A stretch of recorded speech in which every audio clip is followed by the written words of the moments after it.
Vale, vamos a desgranar esto a fondo, porque el tema de hoy es telita.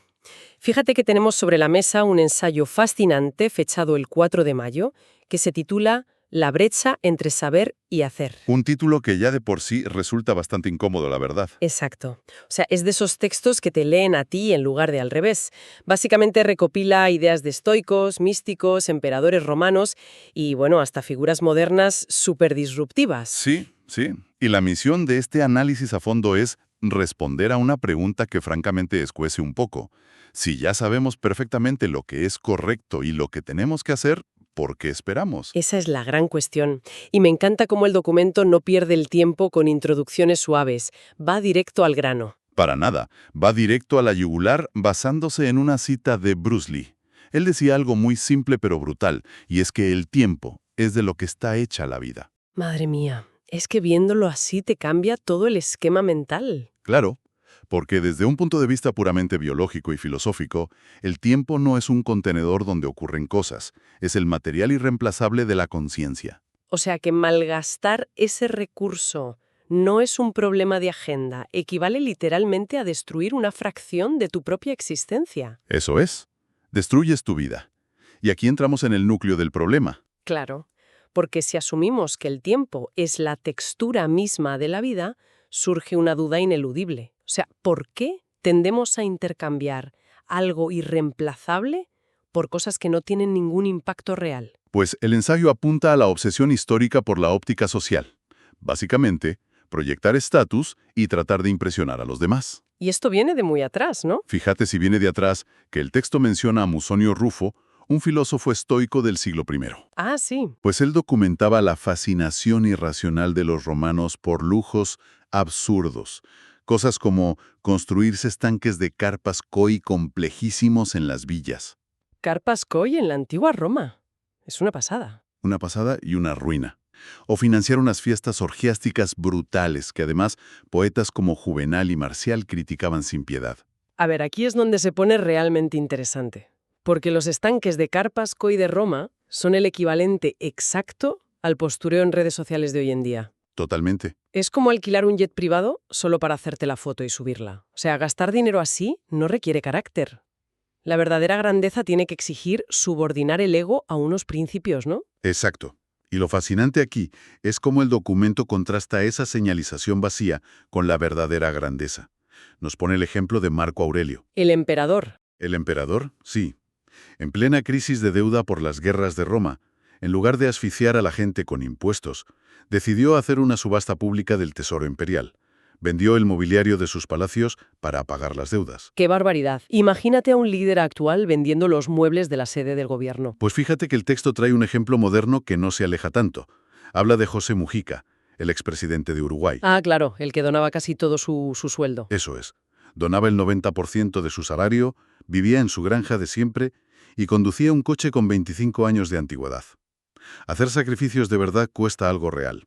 Hacer ruido es facilísimo. Claro, pero a ver, si la corteza prefrontal, o sea, nuestra parte lógica, entiende que el sacrificio y los principios son mejores que el lujo vacío, ¿por qué caemos en la trampa una y otra vez? Pues porque hay un obstáculo principal que nos sabotea. El texto lo llama pasión. Pero ojo que aquí hay que aclarar términos. Sí, porque hoy en día la palabra pasión suena a algo súper positivo, a motivación. Exactamente.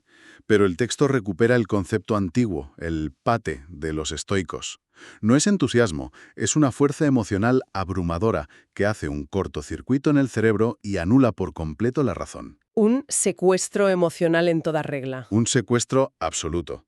Y lo ilustra con la obra Medea de Eurípides, que es el ejemplo perfecto. Uy, la historia de Medea es durísima. Es terrible. Ella es totalmente lúcida sobre su locura. Sabe que va a cometer un crimen atroz, pero admite abiertamente que su pasión es dueña de su razón. Ve el precipicio clarísimamente, y aún así salta. Madre mía. Ve el desastre en alta definición y pisa el acelerador. Entonces, frente a este secuestro del cerebro, ¿qué proponen los estoicos? La solución es lo que llamaban pausa e reflecte. Haz una pausa y reflexiona. Hay una anécdota de Atenodoro aconsejando al emperador Augusto. Le dijo que recitara el alfabeto entero antes de actuar cuando estuviera enfadado. Pero un momento, a ver, hoy en día se nos dice constantemente que sigamos nuestra pasión, que seamos auténticos. ¿No es un poco robótico reprimir las emociones contando el alfabeto? Entiendo por qué lo dices, es una duda muy común. Pero los estoicos no pedían suprimir las emociones ni volverse robots de piedra. Entonces, La clave es crear una brecha pequeñita entre lo que sientes y lo que haces. El simple hecho de nombrar la emoción, decir estoy sintiendo orgullo o siento miedo, activa tu parte racional. vale. O sea, el espejo de Séneca. Eso es. Séneca decía que el mero hecho de ir al espejo a mirarte cuando estás furioso ya es un cambio. Ese tiempo que tardas rompe el cortocircuito. Nombrar al secuestrador anula su ventaja táctica. Me parece brillante. Pero claro, ¿qué pasa cuando la pasión no es el problema? ¿Te refieres a la racionalización? Exacto. O sea, cuando las mentes más brillantes, sin estar enfadadas ni nada, encuentran unas excusas lógicas perfectas para no actuar. El texto habla de esto, ¿verdad? Sí, y es una de las partes más potentes. El documento muestra un diagrama donde el mandato central es muy claro. Dice, sabes lo que es correcto, actúa ahora, no algún día. Y alrededor están todas las excusas. Claro. Y menciona el escándalo de los grandes hombres que esperaron. Gente brillantísima. Cicerón, por ejemplo, que sabía que tenía que frenar a Julio César, pero buscaba excusas políticas para no hacerlo. O Séneca, ¿no? Esperando ingenuamente que Nerón madurara algún día. Exacto. Pero los casos más incómodos que plantea el texto son los de líderes con poder absoluto. Fíjate en George Washington, ¿Qué cuenta de él? pues que en 1776 escribía cartas diciendo lo mucho que deseaba abolir la esclavitud.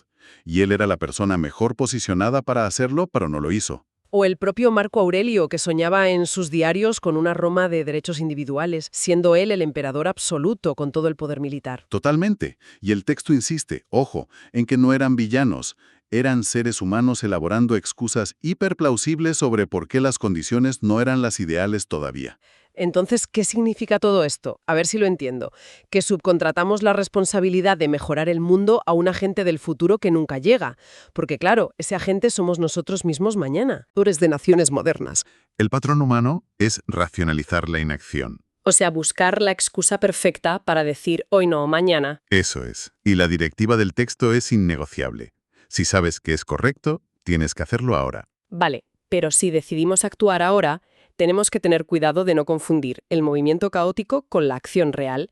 Y aquí entra una metáfora que me encanta. El proverbio africano, ¿verdad? Sí, un león que ruge no caza presas. Es buenísimo. Es una imagen súper visual.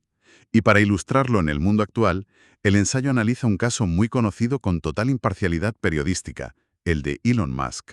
Fíjate que es un perfil que genera muchísimo debate, pero el texto lo aborda desde una dualidad muy clínica. Exactamente.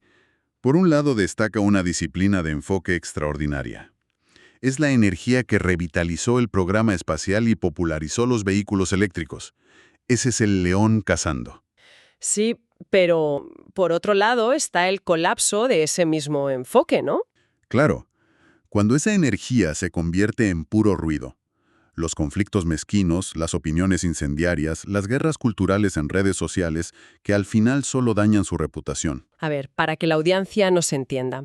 Es como tener el motor de un coche deportivo de altísima potencia, pero pisar el acelerador a fondo metido en el barro. Haces muchísimo ruido, salpicas a todo el mundo, pero no avanzas ni un centímetro. Es la metáfora perfecta. Te gastas toda la energía en la fricción. León Tolstoy y Lucy Mallory hablaban de esto. Decían que cada pensamiento expresado en palabras es una fuerza ilimitada. O sea que puede ser una bendición, como crear cohetes reutilizables, o una maldición, como lanzar tuits impulsivos de madrugada. Eso es. Y volviendo a Marco Aurelio, él ya advertía que tener demasiadas opiniones invita directamente al conflicto. La clave estoica es la selectividad.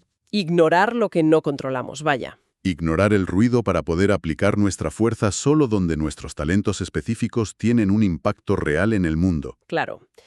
Pero existe una forma mucho más sutil de hacer ruido, y es una que socialmente está súper bien vista. Consumir información sin parar. El exceso de teoría. Epicteto y Séneca eran durísimos con esto. Criticaban muchísimo el entusiasmo inútil por el conocimiento inútil. Es que para quienes nos encanta devorar fuentes y aprender cosas nuevas, esto es un golpe duro, te lo digo yo misma. Leer 100 libros al año a velocidad por 3 y salir sin ser ni más sabio ni más amable. Es que eso es otra forma de ser el león que ruge. Es la simple apariencia de mejora personal. Esto plantea una pregunta importante para quien nos escucha. ¿Estamos aplazando la acción al decir, necesito investigar un poco más antes de empezar? Es la excusa perfecta porque suena a responsabilidad. Claro, pero el texto dice que para leer bien hay que someter cada idea a una prueba implacable. ¿Cómo se aplica esto a mi vida de forma inmediata? Y pone a Gandhi como ejemplo. ¡Qué interesante! ¿Por qué Gandhi? Porque él mismo decía que no tenía nada nuevo que enseñar al mundo. Afirmaba que la verdad y la no violencia eran tan antiguas como las colinas. Su innovación no fue la teoría, fue experimentar con esas ideas a una escala inmensa. O sea que el texto propone que la lectura tiene que ser un experimento y la vida misma es el laboratorio donde se aplica. Si no cambia tu carácter, la lectura es solo energía tirada a la basura. Tal cual. Y enfrentarse a todas estas excusas desmanteladas, la pasión, el momento ideal, el exceso de teoría, genera una incomodidad brutal. Lógico, te deja sin escondites. Pero el texto ofrece un consuelo muy radical para esta sensación, apoyándose en el autor Steven Pressfield. Pressfield es maravilloso. ¿Qué concepto rescata de él? Pues basándose en tradiciones gnósticas y cabalísticas, Pressfield describe la condición humana como un exilio. Dice que somos como una vasija agrietada que necesita reparación. Habla del viaje del héroe, ¿verdad? Exacto. En el viaje del héroe, el acto 1 es el Edén. Es un lugar seguro, pero totalmente estéril. No pasa nada. El acto 2 es ese paso desgarrador por lo desconocido. Es el exilio. A ver si lo pillo. No es que estemos rotos por sentir esa fricción al intentar hacer lo correcto. Es que la fricción es el peaje que hay que pagar para cruzar el territorio. La incomodidad exige cruzar un territorio de resistencia y pagar un precio personal. El verdadero peligro es retirarse asustado a la comodidad del acto 1. Madre mía, qué forma de reestructurar el problema. Si recopilamos todo lo que hemos visto, es brutal cómo todas las fuentes apuntan a destrozar nuestras excusas. Por todos los frentes. Sí, sí. Desde Voltaire, que decía que hay que juzgar a alguien por sus preguntas y no por sus respuestas, pasando por Confucio, que recordaba que no importa lo lento que vayas mientras no te detengas, hasta la Madre Teresa, con aquello de si quieres cambiar el mundo, ve a casa y ama a tu familia. Todo se reduce a la acción con propósito en el presente, como define Patricia Ryan Matson. Exacto. Pero antes de cerrar esta inmersión, me encantaría que nos dejaras con un último pensamiento, algo para darle una vuelta. Pues mira, si conectamos el tema general con una idea nueva basada en los textos, concretamente en la metáfora del espejo de Séneca, ¿Sí? si acercarse al espejo para cambiar ya representa un cambio en sí mismo, y si, como decía Bruce Lee, el tiempo es la sustancia de nuestra vida, ¿qué pasaría si la acción más audaz y transformadora que pudiéramos emprender hoy no fuera añadir un nuevo hábito o leer otro libro? ¿Qué sería entonces? ¿Qué pasaría si la acción más audaz fuera tener el coraje de soltar definitivamente aquello que hace ruido e impide que nos miremos de verdad en ese espejo? ¡Wow! ¡Qué pregunta para dejar resonando a quienes nos escuchan! ¿Estamos realmente dispuestos a soltar el ruido, mirar y actuar? Creo que con eso lo decimos todo. Pausa y reflecte. Y luego actuar.